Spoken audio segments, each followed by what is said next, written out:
إن الحمد لله نحمده ونستعينه ونستغفره ونؤمن به ونتوكل عليه ونعوذ بالله من شرور أنفسنا ومن سيئات أعمالنا من يهده الله فلا مضل له ومن يضلل فلا هادي له وأشهد أن لا إله إلا الله وحده لا شريك له وأشهد أن محمدا عبده ورسوله يا أيها الذين آمنوا اتقوا الله حق تقاته ولا تموتن إلا وأنتم مسلمون يا أيها الناس اتقوا ربكم الذي خلقكم من نفس واحدة وخلق منها زوجها وبث منهما رجالا كثيرا ونساء واتقوا الله الذي تساءلون به والأرحام إن الله كان عليكم رقيبا يا أيها الذين آمنوا اتقوا الله وقولوا قولا سديدا يصلح لكم أعمالكم ويغفر لكم ذنوبكم ومن يطع الله ورسوله فقد فاز فوزا عظيما أما بعد فإن خير الحديث كتاب الله وخير الهدي هدي محمد صلى الله عليه وسلم وشر الأمور محدثاتها وكل محدثة بدعة وكل بدعة ضلالة وكل ضلالة في النار فأعوذ بالله السميع العليم من الشيطان الرجيم بسم الله الرحمن الرحيم والفجر وليال عشر وقال تعالى في موضع آخر فصل لربك وانهر إن شانئك هو الأبتر رب اشرح لي صدري ويسر لي أمري واحلل عقدة من لساني يفقهوا قولي اللهم انفعني بما علمتني وعلمني ما ينفعني وزدني علما اللهم رب زدني علما اللهم رب زدني علما اللهم رب زدني علما برادران اسلام، حاضرین جمعہ، تعریفات و توصیفات اللہ وحدہ لا شریک کے لیے لائق و زیبا ہے، جو پوری کائنات کو پالنے والا ہے، انسانوں کو عظیم مرتبہ دینے والا ہے، اور خاص کر امت محمدیہ جن کے مرتبے کو بلند کرنے کے لیے کئی ایک موقع فراہم کرتا ہے کہ جس کے اندر بندے اعمال کریں اور وہ دوسری امتوں سے آگے بڑھ جائے۔ بعدہ درود و سلام نازل ہوں تمام انبیاء کرام پر، بالخصوص آخری نبی جناب محمد رسول اللہ صلی اللہ علیہ وسلم پر، اللہم صلی وسلم وبارک علیہ۔ برادران اسلام، حاضرین جمعہ، میں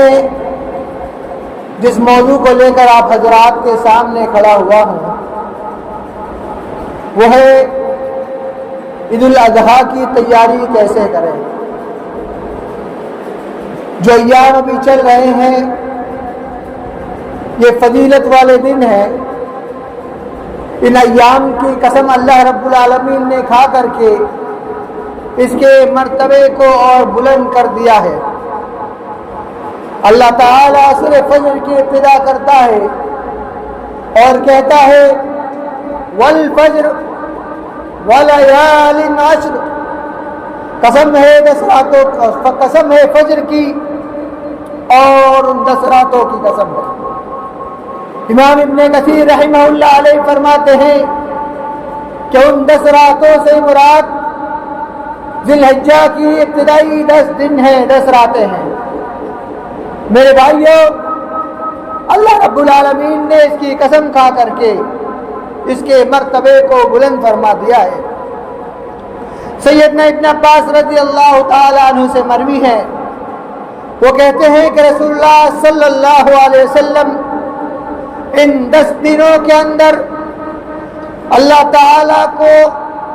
فرماتے ہیں کہ اللہ کے رسول صلی اللہ علیہ وسلم نے فرمایا کہ ان 10 دنوں کے اندر کیے جانے والے اعمال اللہ رب العالمین کو بے حد پسند ہے۔ آپ سے پوچھا گیا یا رسول اللہ، کیا جہاد فی سبیل اللہ بھی اس سے زیادہ افضل ہے؟ تو اللہ کے رسول صلی اللہ علیہ وسلم نے فرمایا کہ ہاں، جہاد فی سبیل اللہ کے اندر جانے والے سے بھی یہ دن کے اعمال زیادہ افضل ہے، الا وہ شخص کے جو اپنے مال و متاع اور خود جنگ کے اندر جائے اور کچھ بھی لوٹا باقی رکھ کر نہ آئے، یعنی وہ شہید ہو کر آئے، اس کا مرتبہ بلند ہے، اس کے نیچے کا مرتبہ ان 10 دنوں کا ہے۔ میرے بھائیوں، یہ 10 دن جس کے اندر کثرت سے ہمیں تکبیر و تحقیر کرنا چاہیے، اور یہی اللہ کے رسول صلی اللہ علیہ وسلم کا معمول تھا۔ ابن عمر رضی اللہ تعالیٰ عنہ فرماتے ہیں کہ رسول اللہ صلی اللہ علیہ وسلم نے فرمایا کہ ان 10 دنوں سے بڑھ کر اور سب سے زیادہ محبوب اللہ رب العالمین کے وہاں کوئی دوسرے دن نہیں ہے، لہذا تم ان دنوں کے اندر تسبیح و تحلیل کیا کرو، یعنی سبحان اللہ، الحمدللہ، اللہ اکبر، ان چیزوں کا زیادہ سے زیادہ ذکر کیا کرو، زبان سے ان کلمات کو پڑھا کرو۔ لہذا معلوم ہوا کہ ابھی جو ایام چل رہے ہیں وہ اپنے اندر ایک عظیم فضیلت رکھے ہوئے ہیں، اور اسی طریقے سے ان ایام کی صالحیت اللہ رب العالمین کے نزدیک سب سے محبوب ہے، کیونکہ انہی ایام کے اندر ایک ایسا عمل ہے جسے ہم اور آپ حج کے نام سے جانتے ہیں، جس کو اگر صالح نیت سے کیا جائے، صحیح طریقے سے کیا جائے، تو اس سے لوٹنے والا ویسے ہی ہوتا ہے جیسے ماں کے پیٹ سے نکلا ہوا بچہ گناہوں سے پاک صاف ہوتا ہے، برائی سے پاک صاف ہوتا ہے، ویسے ہی ایک حاجی جو صحیح نیت کے ساتھ صحیح حج مبرور کرتا ہے وہ ایسے ہی ہو جاتا ہے، بالکل گناہوں سے پاک صاف ہو جاتا ہے۔ اور انہی 10 ایام کو ختم کرتے ہوئے 10ویں دن جو عمل کیا جاتا ہے وہ ایک عظیم ہستی حضرت ابراہیم خلیل اللہ کا وہ عمل جو اللہ رب العالمین کو بے حد پسند آیا۔ اللہ رب العالمین نے ان کو اولاد دی، بڑھاپے کے عمر کے اندر ایک اولاد دی۔ رب ذوالجلال نے ان کا امتحان لیا، ان کو جانچنے کی کوشش کی کہ کہیں اس اپنے اولاد کی محبت کے اندر تو نہیں لگ گئے، مجھے کہیں بھول تو نہیں گئے۔ اللہ رب العالمین نے ان کو خواب کے اندر دکھلایا، فی المنام انی اذبحک فانظر ماذا تری، کہ خواب کے اندر انہوں نے دیکھا کہ میں اپنے بیٹے کو ذبح کر رہا ہوں، لہذا اس خواب کو اپنے بیٹے کو سنایا، اور اس کے بیٹے نے بھی کہا فانظر کہ ستجدنی انشاءاللہ من الصابرین، کہ ابا جان آپ کر گزریے، انشاءاللہ آپ مجھے صبر کرنے والے میں سے پاؤ گے۔ لہذا غور و فکر کیجئے، اللہ رب العالمین کا امتحان ان کے اوپر آیا ہے، وہ ان کو اولاد اپنی مانگ رہے ہیں۔ آج ہم اپنے نرینہ اولاد، ایک اولاد ہو سب سے زیادہ پیاری ہوتی ہے، ان کو ایک کانٹا چبھ جائے ہمیں پسند نہیں ہوتا ہے، یہاں تو وہ اپنی اکیلی اولاد کو اللہ رب العالمین کے راہ کے اندر قربان کرنے کے لیے تیار ہے۔ اور ہمارا حال دیکھیے کہ ہم اپنی اولاد کے خاطر، ان کی محبت کے خاطر اللہ رب العالمین کی محبت کو بھلا بیٹھے ہیں، اور ہم ان کو راضی رکھنے کے لیے، ان کا پیٹ پالنے کے لیے حرام کاموں کے اندر بھی ملوث ہو جاتے ہیں، اور اللہ رب العالمین کی بہت سی نافرمانیاں کر گزرتے ہیں۔ میرے بھائیوں، حضرت ابراہیم علیہ السلام کا یہ واقعہ یہ ہر عید الاضحیٰ کے دن غالباً سنایا جاتا ہے کہ اللہ رب العالمین نے ان کا امتحان لیا اور وہ امتحان کے اندر اس کو کرنے کے لیے تیار ہو گئے، لہذا اپنے بیٹے کو لے گئے، وہاں ان کو لٹایا، ان کے گردن کے اوپر چھری چلا رہے ہیں، لیکن چھری نہیں چل رہی ہے کیونکہ اللہ رب العالمین کا حکم نہیں تھا۔ پھر وہ اس کو تیز کر رہے ہیں، پھر چلا رہے ہیں، نہیں چل رہی ہے، پھر تیز کر رہے، پھر چلا رہے ہیں، ایک بار وہ چھری چل گئی، آنکھوں سے وہ خوش ہو گئے کہ میرے جانب سے اللہ رب العالمین کے وہاں قربانی قبول ہو گئی، میں اللہ کو خوش کر لیا، لہذا انہوں نے پٹی اٹھا کر دیکھی تو وہ پریشان حال ہو گئے کہ کیا ہو گیا، میں اپنے بیٹے کی قربانی دے رہا تھا، میں اللہ کو ناراض کر بیٹھا۔ آسمان سے ندا آئی کہ یا ابراہیم قد صدقت الرؤیا، کہ ابراہیم تم نے اپنے خواب کو سچ کر دکھلایا ہے، اور وفدیناہ بذبح عظیم، کہا کہ تم نے بہت بڑا ذبیحہ دیا ہوا ہے، ہمیں تم نے بڑا ذبیحہ دے دیا ہے، اور وَتَرَكْنَا عَلَيْهِ فِي الْآخِرِينَ، اور ہم اس ذبیحے کو آنے والی نسل کے لیے باقی رکھیں گے تاکہ تمہیں اس چیز سے یاد کیا جائے، کوئی شخص عمل کرے اس کی زندگی کو کس طریقے سے جینا ہے، انسان کو اللہ کے خاطر کس طریقے سے دنیا میں جینا ہے، وہ اس چیز سے حضرت ابراہیم علیہ السلام کے قصے سے یاد کرے، اس کے لیے تمام امت کے لیے اس کو باقی رکھا گیا ہے۔ لہذا ہمیں اپنی زندگی، یہ قربانی ہمیں یہ سکھلاتی ہے کہ ہمیں اللہ رب العالمین کے خاطر اپنی زندگی کیسے گزارنا چاہیے، ہمیں اللہ رب العالمین کے خاطر اپنی زندگی کے اندر جو غیر اللہ کا کام ہے ان تمام کو چھوڑ کر کے اپنے آپ کو اللہ کے لیے خاص کر دینا چاہیے، اور اپنے آل و اولاد کی، اپنے خاندان والوں کی، اپنے بیوی بچوں کی محبت کو سائڈ پر چھوڑ کر صرف اللہ رب العالمین کی محبت کی خاطر اپنی زندگی گزارنا چاہیے۔ میرے بھائیوں، ان ایام کے اندر اور ایک سب سے بڑی چیز قربانی جو دی جاتی ہے، اس قربانی کے جانور کو تلاش کرنا بھی ضروری ہے، لہذا جو شخص قربانی کی طاقت رکھتا ہو اور وہ قربانی نہیں کرتا ہے، اس شخص کے لیے نبی اکرم صلی اللہ علیہ وسلم نے وعید کا سنائی ہے کہ من وجد ولم يضحي فلا يقربن مصلانا، اور دوسرے حدیث کے اندر فلا يحضرن مصلانا، کہ جو کوئی شخص قربانی کی طاقت رکھتا ہو اور اس کے باوجود وہ قربانی نہیں کرتا ہو تو اس شخص کو چاہیے کہ وہ ہمارے عیدگاہ کے قریب بھی نہ آئے، اور دوسرے حدیث کے مطابق کہ وہ ہمارے عیدگاہ کے اندر یعنی عید کی نماز کے اندر وہ شخص حاضر ہونا ہو۔ لہذا اس حدیث سے ہم قربانی کی اہمیت کو سمجھ سکتے ہیں کہ کس قدر اہمیت اللہ رب العالمین نے یہاں قربانی کی رکھی ہوئی ہے۔ اور اس قربانی کے متعلق اور ایک وضاحت یہ ہے کہ ہمیں زیادہ پیسے دے کر کے خریدنا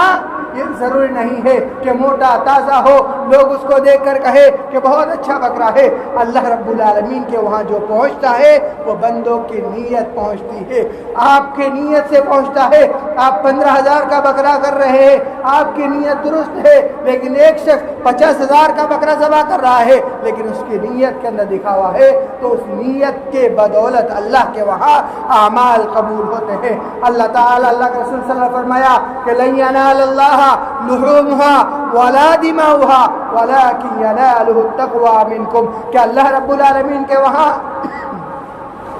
نہ ہی تمہارے جانور کا خون پہنچتا ہے وَلَحُومُهَا، اور نہ ہی تمہارے جانور کا گوشت پہنچتا ہے، بلکہ تمہارے جانب سے جو تقویٰ ہے وہ اللہ رب العالمین کے وہاں پہنچتا ہے۔ لہذا قربانی کے لیے ضروری ہے کہ سب سے پہلے اپنی نیت صاف ہو، اور جس حالت میں اللہ نے رکھا ہے اس حالت کے اندر رہ کر کے ہم اپنے لیے جانور تلاش کریں اور اس کو ذبح کریں۔ کہیں ایسا نہ سوچے کہ ہمارا مال کم ہو جائے گا ہم اگر ذبح کریں گے۔ تو میرے بھائیوں، اگر ایسا کوئی شخص سوچتا ہے طاقت رکھنے کے باوجود، تو ایسے شخص کو عیدگاہ بھی نہیں جانا چاہیے، عید کی نماز کے اندر بھی حاضر نہیں ہونا چاہیے، کیونکہ واضح طور پر اللہ کے رسول صلی اللہ علیہ وسلم نے اس سے منع فرما دیا ہے۔ اور اسی طریقے سے قربانی کا جانور یہ عیب سے پاک صاف ہو، کیونکہ اللہ رب العالمین کے جانب یہ دی جانے والی قربانی ہے۔ ہم اپنے لیے کسی چیز کو پسند کرتے ہیں تو بہترین سے بہترین چیز پسند کرتے ہیں، لیکن یہ اس ذات کے لیے دی جا رہی قربانی ہے جو ہمیشہ ہماری زندگی کو پالنے والا ہے، ہم کو کھلانے پلانے والا ہے، ہماری زندگی کو صحیح راستے پر لے جانے والا ہے، ہماری رہنمائی کرنے والا ہے اور ہمیں جنت کے اندر داخل کرنے والا ہے۔ لہذا اس ذات کے لیے زیادہ بہترین قربانی دینا چاہیے، ایسے جانور کی قربانی دینی چاہیے جو کسی بھی عیب اس کے اندر نہ ہو، ہر عیب سے وہ پاک ہو۔ احادیث مبارکہ کے اندر چند عیوب گنائے گئے ہیں کہ جس سے قربانی کا جانور پاک ہو۔ ایک حدیث کے اندر ہے کہ لا یجازی فی الاضاحی، کہ 4 قسم کے جانور جو قربانی کے اندر جائز نہیں ہے۔ الاوراء بین عورها، ایک ایسا کانا جانور جس کے کانا پن واضح ہو، کانا جانور جس کا کانا پن واضح ہو، لنگڑا جانور جس کا لنگڑا پن واضح ہو، بیمار جانور جس کا بیماری واضح ہو، اور اسی طریقے سے دبلا پتلا جانور جس کا دبلے پتلا واضح ہو، جس کے اندر گودا، جس کے ہڈیوں کے اندر گودا نہ ہو۔ یہ 4 قسم کے جانور احادیث کے اندر منع کیے گئے ہیں۔ پہلی قسم جو کانا جانور ہو وہ منع ہے، دوسرا جانور لنگڑا ہو وہ منع ہے، تیسرا بیمار جانور جس کی بیماری واضح ہو وہ منع ہے، اور چوتھا وہ جانور جو دبلا پتلا ہو جس کی ہڈیوں کے اندر گوشت نہ ہو، ایسے جانور کی قربانی منع ہے۔ اللہ کے رسول صلی اللہ علیہ وسلم نے واضح الفاظ کے اندر کہا لا یجازی، کہ جائز ہی نہیں ہے ایسے 4 قسم کے جانوروں کی قربانی۔ اور اسی طریقے سے اور ایک حدیث کے اندر وضاحت کے ساتھ آتا ہے کہ جس جانور کے سینگ ٹوٹے ہو یا پھر اس کے کان پھٹے ہو تو ایسے جانور کی قربانی بھی جائز نہیں ہے۔ اور اسی طریقے سے بکرے کی قربانی کے اندر یہ شرط لگائی جاتی ہے کہ وہ 2 دانتا ہو، وہ 2 دانتا ہو، اس سے کم کا ہو تو قربانی کے اندر نہیں چلے گا، اور زیادہ ہو تو چل سکتا ہے۔ اور اسی طریقے سے قربانی کے لیے یہ شرط نہیں ہے، شریعت کے اندر کہیں پر بھی شرط نہیں ہے کہ قربانی اس شخص کے اوپر ہے جس کے اوپر زکوٰۃ فرض ہے۔ لہذا جو کوئی بھی قربانی کی طاقت رکھتا ہو اس کو چاہیے کہ وہ قربانی کرے، اس کے لیے صاحب نصاب ہونا، زکوٰۃ کے نصاب کا ہونا یہ ضروری نہیں ہے، کیونکہ اس سے کوئی تعلق ہی نہیں ہے۔ اور قربانی کے اندر شریعت کے اندر 4 قسم کے جانور گنائے گئے ہیں، 8 قسم کے جانور گنائے گئے ہیں جن کی قربانی بتلائی گئی ہے۔ ایک ہے بکرا اور دوسری بکری، ساتھ میں جوڑا، ایک مینڈا میڈی، دوسرا اونٹ اور اونٹنی، اور چوتھا یعنی 7واں اور 8واں گائے اور بیل۔ یہ 8 قسم کے جانور ہے جس کا قرآن کریم کے اندر اللہ رب العالمین نے ذکر کیا ہے، اس کے علاوہ دوسرے چیزوں کا ذکر اللہ رب العالمین نے قرآن کریم کے اندر نہیں کیا ہے۔ چاہے کہ اس کے بارے میں علماء کا اختلاف ہے، بھینس کی قربانی یا پاڑے کی قربانی، میں اس طرف جانا نہیں چاہتا، لیکن 4 چیزوں کے بارے میں یعنی جوڑے 4 چیزیں ہیں، ان کا ذکر اللہ رب العالمین نے قربانی کے اندر کیا ہے۔ لہذا ہمیں اپنے اعمال قبول کروانا ہے تو ہمیں وہ عمل کرنا چاہیے جس کے بارے میں اللہ رب العالمین نے بتایا ہے۔ اور اسی طریقے سے ان ایام کے اندر زیادہ سے زیادہ اللہ رب العالمین کے ذکر و اذکار کرنا چاہیے۔ اور یہ ایام جو اللہ رب العالمین کو بے حد پسند ہے اور اس کے اندر ہم جو قربانی کرتے ہیں اس کے اندر ہم خود بھی گوشت کھائیں اور اپنے اہل و عیال والے کو بھی گوشت کھلائیں۔ حدیث کے اندر آتا ہے کہ کلو وَادَّخِرُوا وَتَصَدَّقُوا کہ تم خود کھاؤ، اس کا ذخیرہ کرو اور اس کو صدقہ بھی کیا کرو، یعنی اڑوس پڑوس کے اندر یا ضرورت محتاج ہے ان کو دیا کرو۔ لہذا قربانی کا گوشت خود بھی کھانا ہے، اس کو جمع بھی کر سکتے ہیں اور دوسرے کو بھی اس کو دینا چاہیے، اور خاص کر ان قربانی کے ایام کے اندر جو باہر سے آئے ہوئے لوگ ہیں جن کے پاس قربانی نہیں ہے ان کا خاص خیال رکھنا چاہیے کہ ان کو بھی قربانی کا گوشت پہنچایا جائے۔ کہیں ایسا نہ ہو کہ ہم اپنے قربانی کے گوشت کو اپنے رشتہ داروں کے اندر ہی گھماتے رہے، انہی کو دے جن کے وہاں قربانی ہے تاکہ ان کے وہاں سے دوبارہ آئے، ہمارا مال ختم نہ ہو۔ تو میرے بھائیوں، یہ سب سے بدترین طریقہ ہے۔ ایک حدیث کے اندر وہ اس ولیمے کی دعوت کو سب سے بدترین دعوت قرار دیا گیا ہے جس کے اندر امیر لوگوں کو بلایا جائے اور غریبوں کو چھوڑ دیا جائے، ضرورت مندوں کو چھوڑ دیا جائے۔ اسی حدیث کو یہاں پر اگر فٹ کیا جائے تو ہمیں یہ بات سمجھ میں آتی ہے کہ جو قربانی کا گوشت ہے وہ صرف امیروں کے اندر نہیں بلکہ جو ضرورت مند، زیادہ اس کے ضرورت مند ہے، ان تک اس کو پہنچایا جائے۔ اور اسی طریقے سے یہ قربانی کا عمل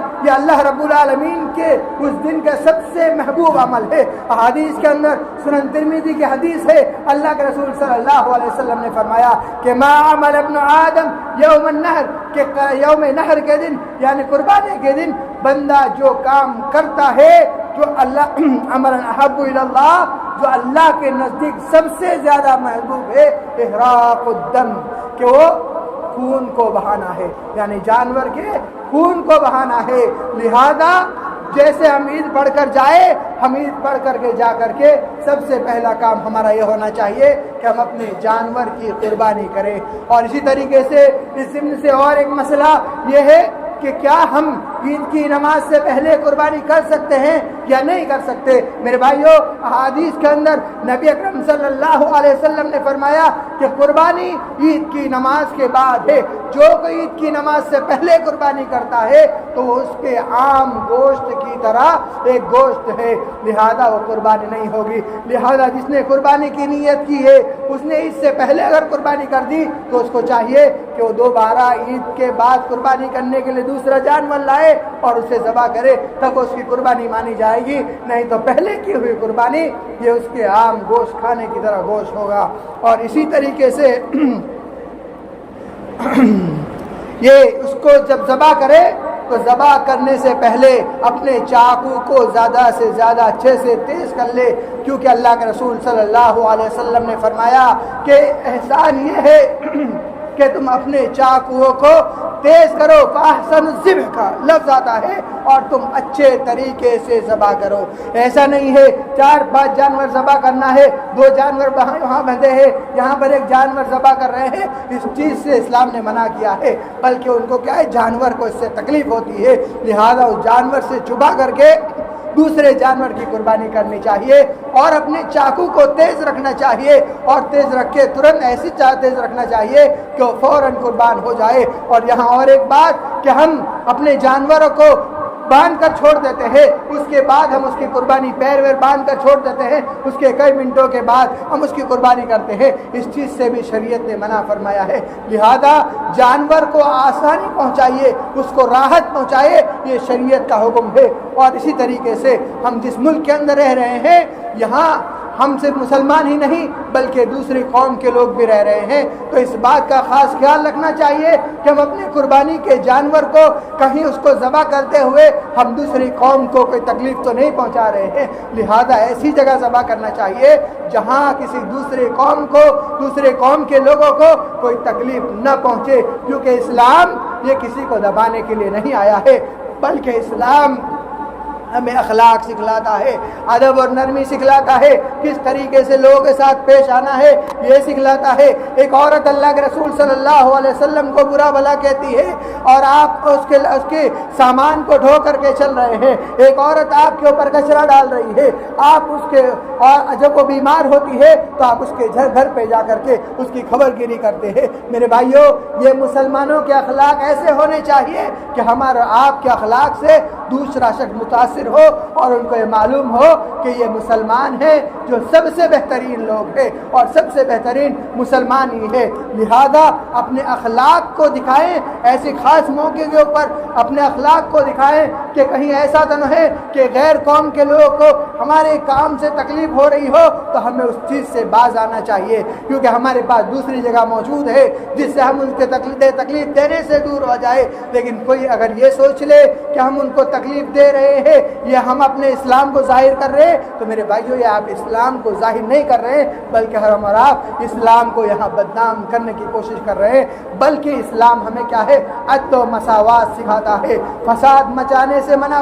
فرماتا ہے۔ فساد مچانا یہ اسلام نے سب سے بدترین کام قرار دیا گیا ہے۔ اشد من القتل، فتنہ برپا کرنا یہ قتل سے بھی زیادہ شدید ہے۔ کس سے؟ قتل سے بھی زیادہ شدید ہے۔ اور قتل کرنا، ایک آدمی کو قتل کرنا یہ 100 آدمی کو قتل کرنے کے برابر ہے۔ ایک آدمی کو قتل کرنا 100 نہیں بلکہ قرآن کی آیت کے مطابق پورے معاشرے کو قتل کرنے کے برابر ہے۔ اور یہ قتل کرنے سے زیادہ بھی سخت فتنہ ہے جو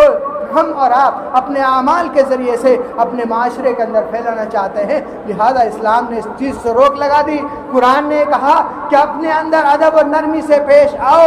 غیر قوم کے سامنے ادب اور نرمی سے اپنے اخلاق دکھلائیے، اپنے اخلاق سے ان کے سامنے پیش آئے تاکہ آپ کے اخلاق کو دیکھ کر کے سامنے والا متاثر ہو اور اسلام کی اچھائی اس کے سامنے آ جائے۔ اور اسی طریقے سے یہ قربانی یہ ایام التشریق کے بعد دوسرے اور 3 دن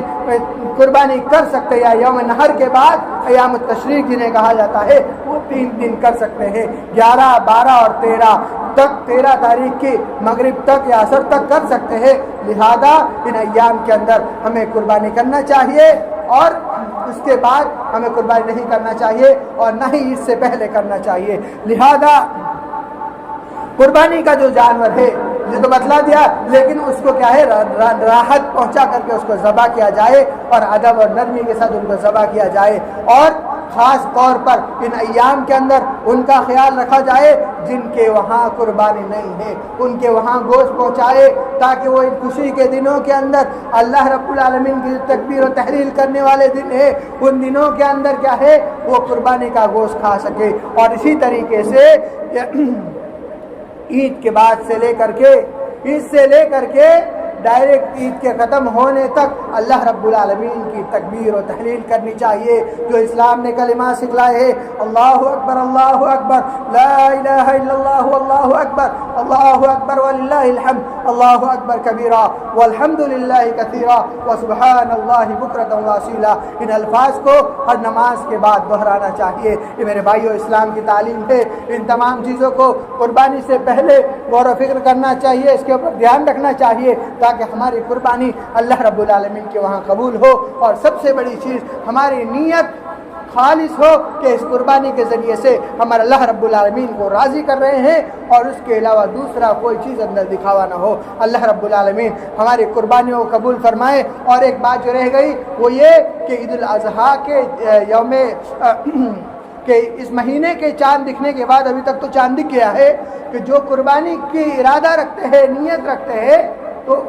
تو اپنے ناخنوں کو اور اپنے بالوں کو نہ تراشیں۔ جو قربانی کا ارادہ رکھتے ہیں اس شخص کو چاہیے کہ جو ایام ذی الحجہ کا چاند دکھنے کے بعد وہ اپنے ناخنوں کو اپنے بالوں کو نہ تراشے، چاہے وہ بال بغل کے ہوں یا زیر ناف کے ہوں، ان بالوں کو نہ تراشے بلکہ ان بالوں کو اس وقت تراشے جب آپ کی قربانی مکمل ہو جائے۔ اور ایک حدیث کے مطابق کہ جن کے وہاں قربانی نہیں ہے اور وہ قربانی کا ثواب پانا چاہتے ہیں تو اس شخص کو چاہیے کہ وہ ذی الحجہ کا چاند نظر آنے کے بعد وہ اپنے بالوں کو اور ناخنوں کو نہ تراشے، ان کو نہ کاٹے، اور وہ جب عید ہو جائے اس کے بعد ان کو کاٹے تو یقینا اللہ رب العالمین ایسے شخصوں کو بھی قربانی کا جو ثواب دے گا۔ اللہ رب العالمین سے دعا ہے کہ الہی تو ہمیں تیرے سنت کے مطابق قربانی کرنے کی توفیق عطا فرما۔ یا الہی تو ہمارے اندر خالص نیت پیدا فرما دے۔ یا الہی تو ہمارے ہر اعمال کو تیرے لیے خالص کر دے۔ یا الہی تو ہی قبول کرنے والا ہے۔ یا الہی تو ہمارے جانب سے قربانی قبول فرما دے۔ یا الہی تو ارحم الراحمین ہے، ہم پر رحم فرما، ہم پر کرم فرما۔ یا الہی ہم میں جو پریشان حال ہے ان کی پریشانیوں کو دور فرما دے۔ یا الہی مکروں کے مکر سے بچا۔ یا الہی شیطانوں کے شرارتوں سے بچا۔ یا الہی تو ہماری حفاظت کرنے والا ہے، تو ہماری حفاظت فرما۔ آمین وما علینا الا البلاغ۔